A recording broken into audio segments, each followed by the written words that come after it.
ओम श्री गणेशाय नमः। ध्यायेऽहं परमेश्वरीं दशभुजां नेत्रत्रयोदभूषितां सद्यः सङ्कटतारिणीं गुणमयी मा रक्तवर्णाशुभाम्।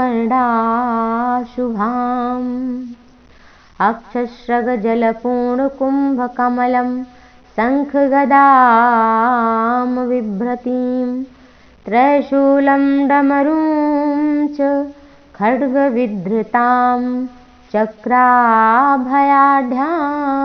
पराम। 10 भुजाओं वाली 3 नेत्रों से सुशोभित गुणमयी लाल रंग वाली शुभांगी, शीघ्र ही संकट दूर करने वाली शुद्ध स्फटिक की माला तथा जलपूर्ण कलश, कमल पुष्प, शंख चक्र गदा त्रिशूल डमरू तथा तलवार आदि से शोभायमान मैं भगवती संकटा का ध्यान करती हूँ। ऐसा प्रणाम करके माता संकटा का कथा श्रवण करना चाहिए। प्रसाद के लिए चावल का चूरा बनाकर लड्डू पंजीरी बनाएं। धूप दीप नैवेद्य दक्षिणा आदि चढ़ाकर माँ का पूजन करें। ऋतु फल संतरा केला इत्यादि चढ़ाएं। नारियल सिंदूर सौभाग्य का सामान भी चढ़ाएं। माता को दंडवत प्रणाम करें और फिर कथा श्रवण करें, आरती करें। इससे सभी प्रकार के संकटों का नाश होता है। कथा इस प्रकार है। एक बुढ़िया थी। उस बुढ़िया का एक बेटा था। उसका नाम रामनाथ था। वो जीविका उपार्जन के लिए परदेश चला गया। पुत्र के विदेश जाने पर उसकी माँ बहुत ही चिंतित रहती थी, क्योंकि उसकी पुत्र वधू से बहुत सताती थी। इसलिए बुढ़िया प्रतिदिन अत्यंत चिंतित उदास भाव से घर के बाहर स्थित एक कुएं की जगत पर बैठकर रोया करती थी। बुढ़िया का क्रम लगातार चलता रहा। एक दिन उस कुएं में से दिए की माँ नामक एक स्त्री निकली और बुढ़िया से पूछा, ओ बूढ़ी माँ, तुम इस तरह से बैठकर क्यों रोती हो? तुम्हें क्या दुख है? तुम अपना दुख हमसे बताओ, मैं तुम्हारे दुख को दूर करने का प्रयास करूंगी। बुढ़िया ने उस स्त्री से ऐसे प्रश्न सुनकर भी उसका उत्तर नहीं दिया और उसी तरह बैठकर रोती रही। दिए की माँ द्वारा बार बार इस प्रकार प्रश्न दोहराए जाने से वह बुढ़िया झुंझला उठी और बोली कि हमसे क्यों पूछ रहे हो? क्या सचमुच तुम हमारे दुख को दूर कर दोगी? बुढ़िया की बात सुनकर दिए की माँ ने उत्तर दिया, मैं अवश्य ही तुम्हारे दुख को दूर करने का प्रयास करूंगी। बुढ़िया ने दिए की माँ का ऐसा आश्वासन पाकर कहा, मेरा बेटा कमाने के विचार से परदेश चला गया है। उनकी अनुपस्थिति के कारण मेरी बहू मुझे हमेशा भला बुरा कहकर सताती रहती है। मेरे दुख का यही एकमात्र कारण है। बुढ़िया की बात सुनकर दिए की माँ ने उससे कहा, यहाँ जंगल में माँ संकटा निवास करती हैं, उनका मंदिर है। तुम वहाँ जाकर उन्हें अपना दुख सुनाओ और जिससे तुम्हें कष्ट से छुटकारा मिल जाएगा। वो बहुत ही कृपालु हैं, दुखियों पर दया करती हैं, निसंतानों को संतान, निर्धन को धन, निर्बल को बल देती हैं, सौभाग्य जागृत करती है। उनकी कृपा से सौभाग्यचल होता है। कुंवारी कन्याओं को अपने इच्छित वर की प्राप्त होती है।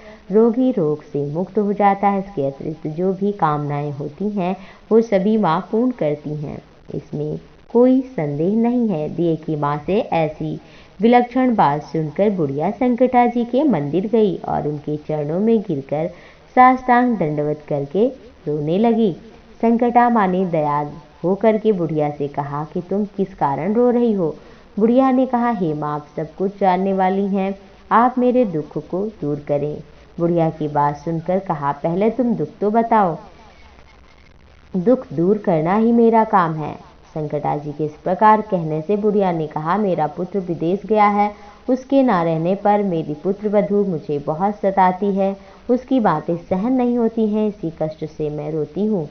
बुढ़िया की इस दर्द भरी कथा को सुन करके माँ संकटा ने कहा, तुम घर जाकर मनौती मानो कि संकटा माता, यदि मेरा पुत्र कुशल घर वापस आ जाएगा तो मैं आपकी पूजा करूंगी और सुहागिनों को आमंत्रित करूंगी, उन्हें भोजन कराऊंगी, आपकी पूजा करूंगी। संकटा माता के कथनानुसार उस बुढ़िया ने घर आकर लड्डू बनाए, परंतु विचित्र बात यह थी कि बुढ़िया 7 लड्डू बनाती तो 8 हो जाते थे।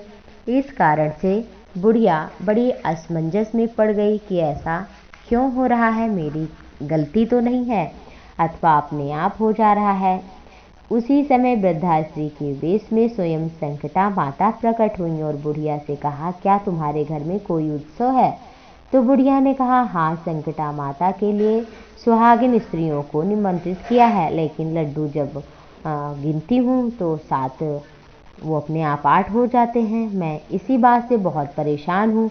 बुढ़िया की बात सुनकर संकटा माँ ने कहा, क्या तुमने किसी बूढ़ी स्त्री को भी निमंत्रित किया? बुढ़िया बोली, नहीं। संकटा माँ ने कहा, मैं बुढ़िया हूँ, मुझे ही आमंत्रित कर लो।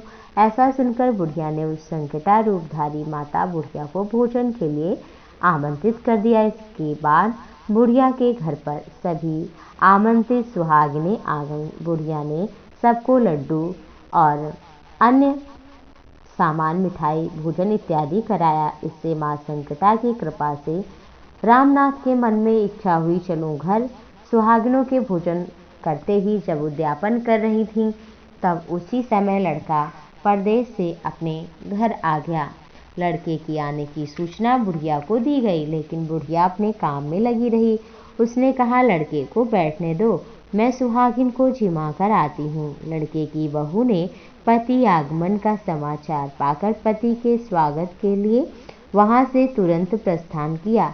लड़के ने अपनी बहू को देखकर मन में विचार किया कि मेरी पत्नी को मुझसे कितना प्रेम है। खबर पाते ही आ गई। एक माँ है कि जरा भी इसने नहीं खबर पाई, फिर भी नहीं आई। जब पूजा का कार्य समाप्त हो गया, सुहागिनें भोजन करके अपने घर चली गईं, तो बुढ़िया अपने पुत्र से मिलने के लिए उसके पास पहुंची। माँ के आने पर बेटे ने पूछा, कहाँ थी? माँ ने कहा, तुम्हारी कुशलता के लिए संकटा माँ से मनौती मांगी थी, उसी के लिए सुहागिनों को जिमा रही थी। फिर क्या हुआ? संकटा माँ की कृपा से लड़के के मन में पत्नी से प्रेम हट गया और कहा कि ये रहेगी या मैं। तो बुढ़िया ने कहा, बेटा तुम मेरे पुत्र, मैं तुम्हें कैसे छोड़ सकती हूँ? उसने तो मुझे बहुत दुख दिया है। और फिर स्त्री को निकाल दिया। पुत्र ने बहू घर से निकलकर बाहर गई और जंगल में गई। वहाँ पेड़ के पीछे, पीपल के पेड़ के नीचे बैठकर रो रही थी। उसी समय एक राजा उधर से जा रहा था। पूछा, क्यों रो रही हो? सारी बात बता दी। राजा ने कहा, चिंता ना करो, तुम मेरी धर्म बहन हो, घर चलो, जो भी मुझसे होगा हम करेंगे, तुम्हें कोई चिंता नहीं होगी। घर आकर राजा ने रानी से सब कुछ बता दिया और कहा, मेरी धर्म बहन है। राजा के यहाँ पहुंचकर रामनाथ की स्त्री ने संकटा माता के निमित्त सुहागिनों को भोजन कराया। लड्डू बांधकर रानी को भी न्योता दिया। जब सभी सुहागिनें लड्डू खाने लगी तो रानी ने कहा, मुझे रबड़ी मलाई नहीं हजम होती, तो ये कठोर कैसे लड्डू हजम होंगे? माँ के प्रसाद की अवहेलना कर दिया और खाने से इनकार कर दिया। संकटा माँ की कृपा से सुहागिनों को भोजन कराते उस स्त्री का पति अपने घर से उसको लेने के लिए आ गया। यहाँ आकर अपनी पत्नी को माता संकटा की पूजा करते हुए उसने देखा। संकटा माता को हाथ जोड़कर उसने पत्नी से कहा, प्रिय, मेरे अपराध को क्षमा करो। पत्नी ने कहा, पतिदेव, यह सब प्रारब्ध से होता है, इसमें दोष नहीं है। आप मेरे पति ईश्वर हैं, मेरे अपराधों को क्षमा करें। फिर दोनों ने विधि पूर्वक पूजा की, प्रणाम किया माँ को। पूजा समाप्त करके प्रसाद खा पी कर अपने घर जाने के लिए तैयार हुए और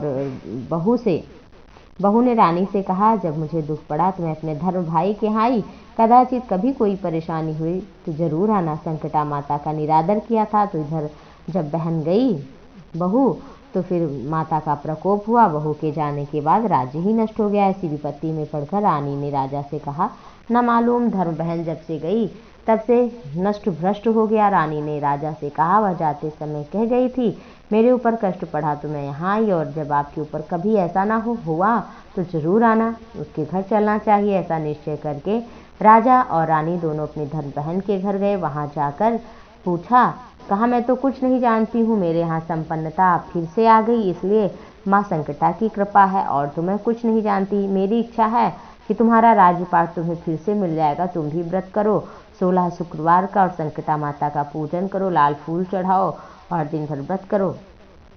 उसके कथनानुसार रानी ने श्रद्धा भक्ति भाव से संकटा माता का व्रत किया और फिर 17वें शुक्रवार को सुहागिनों को बुलाकर भोजन कराया और क्षमा मांगी। जो भी भूल हुई, माता प्रसन्न हुई और रात में रानी को स्वप्न दिया कि तुम दोनों घर जाओ, अपने राज्य में मेरी पूजा और मेरा व्रत करो, निमित्त सुहागिनों को भोजन कराओ, ऐसा करने से तुम्हें सब मिल जाएगा। सुबह होते ही राजा रानी अपने घर गए।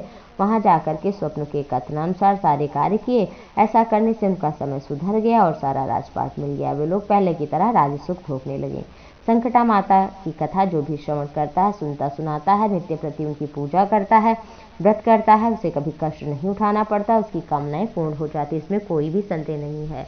इसलिए संकटा माता की पूजा अपने संकटों के निवारण के लिए, अपनी कामनाओं की पूर्ति के लिए, रोग नाश के लिए, विद्या प्राप्ति के लिए, धन प्राप्ति के लिए, अच्छा समय लाने के, जीवन में कोई समस्या हो उसकी समस्या के हल के लिए अवश्य ही संकटा माता का व्रत शुक्रवार के दिन करना चाहिए। 17वें शुक्रवार को फिर माँ का उद्यापन करना चाहिए। सुहागिनों को 7 या 14 इस तरह से जो भी हों सुहागिनों को बुलाना चाहिए, उन्हें भोजन कराना चाहिए, माँ को लाल फूल अर्पित करना चाहिए, कलश रखना चाहिए, कलश में ओम स्वास्तिक बना दें और गंगा जल थोड़ा डाल दें, फिर वो जल बाद में पूजा के इधर उधर अपना घर में थोड़ा छिड़काव करें, क्यारी इत्यादि में डाल दें। इस तरह माँ सभी कामना की पूर्ति करते हैं। जय माँ संकटा।